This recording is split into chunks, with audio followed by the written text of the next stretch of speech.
আসসালামু আলাইকুম প্রিয় শিক্ষার্থী বন্ধুরা, আজকে বাটযুক্ত কম্পাউন্ড সেন্টেন্সকে কিভাবে একই সাথে সিম্পল এবং কমপ্লেক্স করে আমি এই নিয়মটা দেখাবো।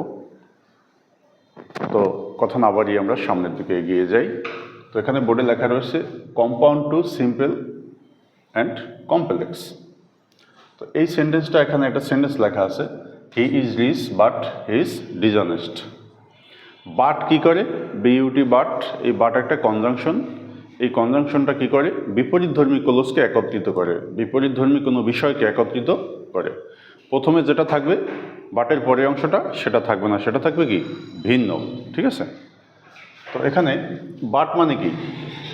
কিন্তু হি ইজ রিচ, সে কি ধনী, বাট কিন্তু হি ইজ ডিসঅনেস্ট, সে কি অসৎ। একটা লোক ধনী হলে তার থাকার কথা কি সৎ, কিন্তু এখানে কি তার উল্টোটা দেখানো হয়েছে।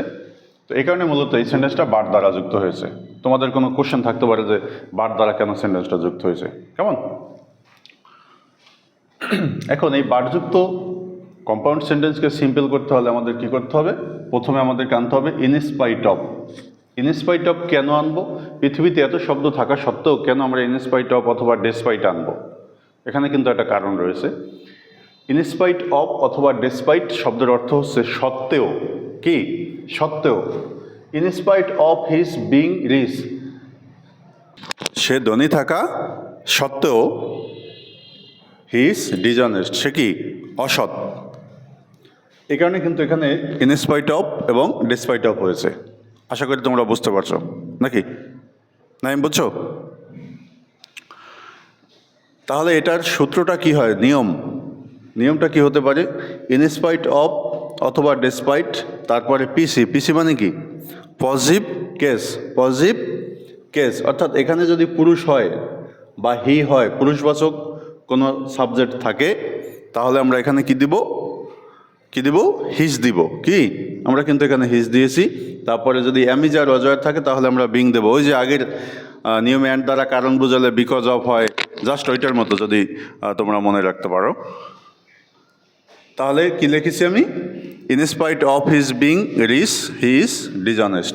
সূত্রটা কি হচ্ছে? ইনস্পাইট অফ অথবা ডেসপাইট, এরপরে নাউন বা প্রোনাউনের পজিটিভ কেস, অর্থাৎ পুরুষ হলে এখানে হিজ দিবা, আর যদি নারী হয় বা মেয়ে হয় তখন কি দেবা? হাত দিবা। একবারে সহজ, আমি ওই জেন্ডারের দিকে না গেলাম। ঠিক আছে? এরপরে আসো বিং। এরপরে কি হয়েছে? বিং অথবা হ্যাভিং। যদি হ্যাজ হ্যাড থাকতো তাহলে হ্যাভিং হতো। এ কারণে কিন্তু আমরা হ্যাভিংটা লিখে রেখেছি। এরপরে বাট উঠে গিয়ে একটা কমা দিতে হবে, বাটকে উঠিয়ে দিয়ে একটা কমা দিতে হবে, তারপরে দ্বিতীয় অংশটা ব্যবহার করবা। ঠিক আছে? তৈরি। খেয়াল করো, এই সেন্টেন্সটাকে he is rich but he is dishonest, এই সেন্টেন্সটাকে যখন আমরা কমপ্লেক্স করব, কমপ্লেক্স করতে গেলে আমাদেরকে কি করতে হবে? দেখো, প্রথমে আমাদের কি আনতে হবে? দো অথবা অল দো হি ইজ রিচ, যদিও সে কি ধনী, হি ইজ ডিসঅনেস্ট। তাহলে এখানে পৃথিবীতে এত শব্দ থাকতে আমরা কেন দো অল দো এনেছি? দো শব্দের অর্থ, দো অথবা অল দো শব্দের অর্থ হচ্ছে যদিও লোকটা ধনী, সে কি অসৎ, তো এই কারণে মূলত এখানে দো হয়েছে। তো দো আমি লিখেছি প্রথমে দো, তারপরে কি করছি? ওই যে বাটের বাম পাশের অংশ, বাটের বাম পাশের যে অংশটা ছিল সে অংশটা আমি এনেছি। দেখো, বাটের বাম পাশে কি ছিল? He is rich. তুমি আগে ভাগ করে নিবা, তুমি এভাবে ভাগ করে নিতে পারো সহজে। সেটা হচ্ছে এই বাটের বাম পাশের অংশ এবং বাটের ডান পাশের অংশ, অর্থাৎ left hand side, right hand side. Okay? তো তুমি কি করবা? প্রথমে একটা দোয়াল দো আনবা, দোয়াল দো আনার পরে তুমি কি করবা? এই যে বাটের বাম পাশের অংশটা দিবা, অর্থাৎ সাবজেক্ট ভার্ব অবজেক্টটা বসাবা, আমি যেটা বসিয়েছি।